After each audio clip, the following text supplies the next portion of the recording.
ડાંગ જિલ્લામાં આવાસ circuit house ખાતે વન નેશન વન ઇલેક્શન, એક રાષ્ટ્ર એક ચૂંટણી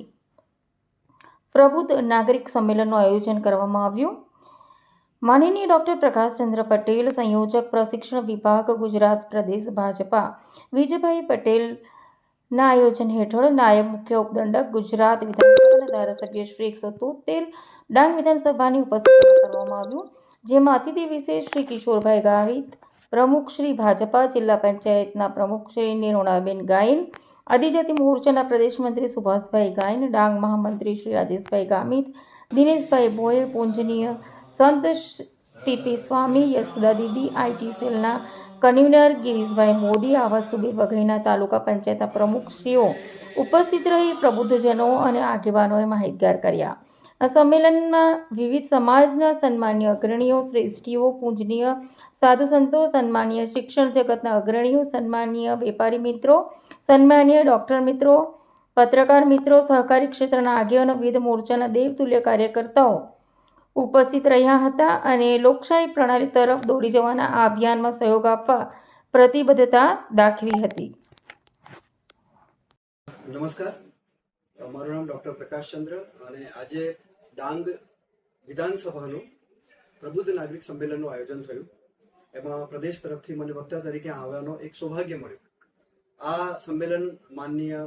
ધારાસભ્ય, લોકપ્રિય ધારાસભ્ય, સંવેદનશીલ ધારાસભ્ય વિજયભાઈ પટેલ અને અમારા સક્રિય એવા ડાંગના ભારતીય જનતા પાર્ટીના અધ્યક્ષ કિશોરભાઈની ઉપસ્થિતિમાં આ સંપન્ન થયું. એમાં આવનારા દિવસોમાં વન નેશન વન ઇલેક્શન એ આખા દેશમાં જન આંદોલન બને, જન સહભાગિતા બને અને લોકોનું આમરાઈ બને. એના માટે દરેક આખા ભારતમાં જન જન સુધી પહોંચવા માટે એક નક્કી કર્યું છે કે આ પ્રકારના પ્રબુદ્ધ લોકો વચ્ચે જવું, આ વિષયને મૂકવો અને જે પ્રકારે આઝાદી પછી 1952 થી લઈને 1967 સુધી જે વન નેશન વન ઇલેક્શન ચાલતું હતું, સમાન જે આપણું લોકસભા અને રાજ્યની વિધાનસભાઓમાં જે ચૂંટણી એક સાથે થતી હતી, એને કોંગ્રેસ દ્વારા આ ચૂંટણી અમુક સરકારોને બરખાસ્ત કરીને આ ચૂંટણી વ્યવસ્થાને તોડવાનું કામ કર્યું છે. બાબા સાહેબ આંબેડકરનું જે સપનું હતું કે આ દેશમાં વન નેશન વન ઇલેક્શન ચાલે, આ દેશનો આર્થિક ઘટાડ ઓછો થાય, આર્થિક બોજ ઓછો થાય અને એને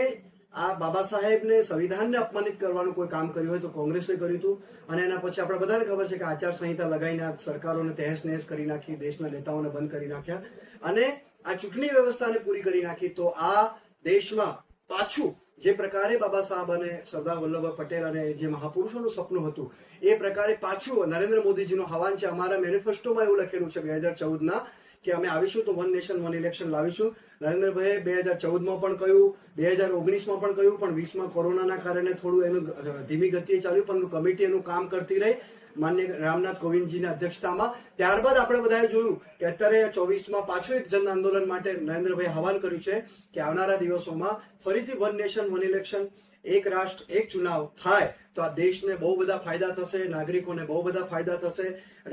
રાજકીય સ્થિરતા આવશે, ખર્ચમાં ઘટાડો થશે, કર્મચારીઓ સુખી થશે અને એ પ્રકારની એક સારી વ્યવસ્થા દેશ હિત માટે જો થાય તો આ દેશને બહુ ફાયદો છે. અને એટલા માટે આમ લોકોની રાય બને, આમ લોકો સુધી આ વિષય પહોંચે, એના માટે માનનીય વિજયભાઈ અને માનનીય કિશોરભાઈ, માનનીય વિજયભાઈની જે વિધાનસભા છે, વિધાનસભામાં આજે ડાંગમાં ખૂબ સુંદર, ખૂબ સારી રીતે અને પ્રબુદ્ધ લોકો વચ્ચે આ વિષય મૂકવાનો અમને મોકો મળ્યો છે.